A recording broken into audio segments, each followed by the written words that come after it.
Okay. Yeah, move along. Technically, getting the electrical stuff getting ready. Working on the back part and get the two bottom panels in. Had to redo them. That's my model. Do things twice.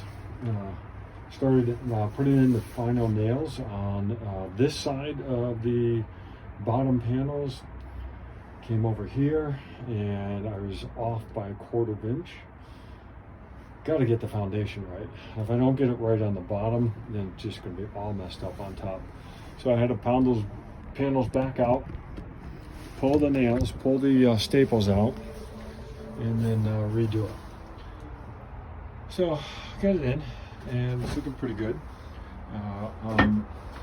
Level on that bottom part of the window. That's a window right there. That's I'm level on that part. So I'm feeling pretty good about that. What I need to do tomorrow though is I need to just shift this panel and this panel just a bit to drop that panel down, and then I'll route out the top part for the window.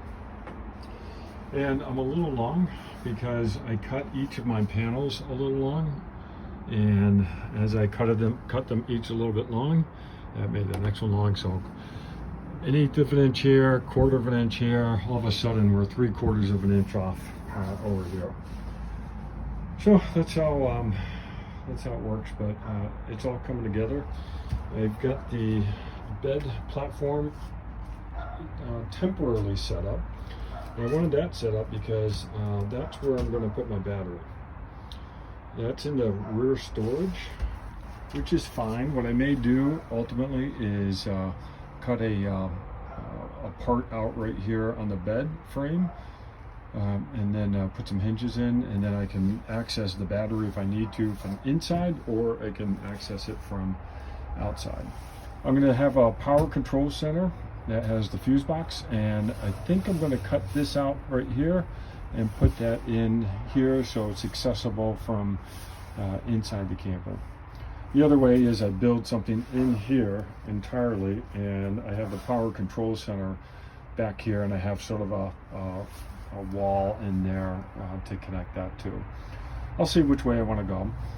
But ultimately, the wires for the 12 volt, I'm going to run inside. I'm not going to run them outside now. Over here, and then actually what I'm going to do is drill a hole in the floor, run the wires under the floor into the cabinet here, and then I'm going to run them up the cabinet to in this area here. And from here, I'm actually going to put a switch box up here to control all the 12 volt lights. I might put a control panel over here, or a information panel over here, we'll see. But then I'll run from the switches here, lights on the back panel, lights up on the front panel, and down the middle. And then we're going to get another set of lights for under the cabinet here, and have that on the switch as well. So I think that plan's coming together. And for 110 voltage shore power, I'm actually going to run a charging center up here. So I'll have a 4-port USB. Actually, this is a 12 volt charging center, and information on voltage. So I'm going to have that in here too. So I'll make this whole area a charging center. So we would charge things like the Garmin, the InReach, GPS devices, computers, sub-bike computers, things like that. So I think that's going to be a nice addition. All right, so what else did I get done today? Well, I got the cabinet back up. Remember, I took that down, and I had to finish up all the GIMP. And I GIMP here, and I actually had to redo this once, because I actually put the GIMP on the wrong side, and until I got it up, and I was like, oh, that's not right.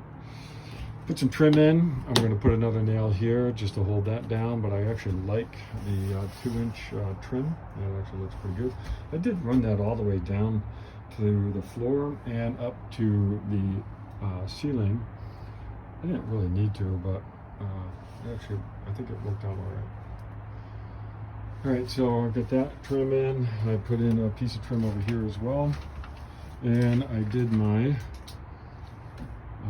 splash, backsplash here. So remember, the stove is going to go here, and now I use some magnetic paint. So now I've got a magnetic paint, and this is chalk paint as well. So I should be able to write chalk message on it. I don't know, something different. Let's see if it works. I've read some reviews where once you write the chalk on it, it's hard to get off, but I've got more paint. I could just paint over all of it. I might still do something else. I might put some other type of backsplash there, but this was just something different that I wanted to try.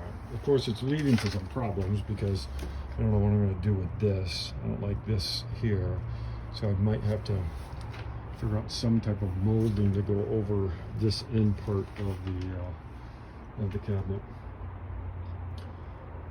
So I'd say there's a lot of work just to get to this part. Now I'm starting to use all this storage here to start moving things into the trailer that I know I need to do.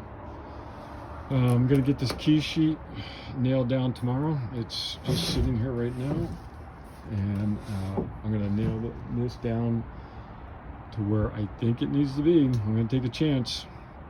And remember, this key sheet is the key to it all. It has to pretty much line up with the ceiling skin. And if it does, that's great. If it doesn't, well, we'll figure it out. And I haven't really touched the front.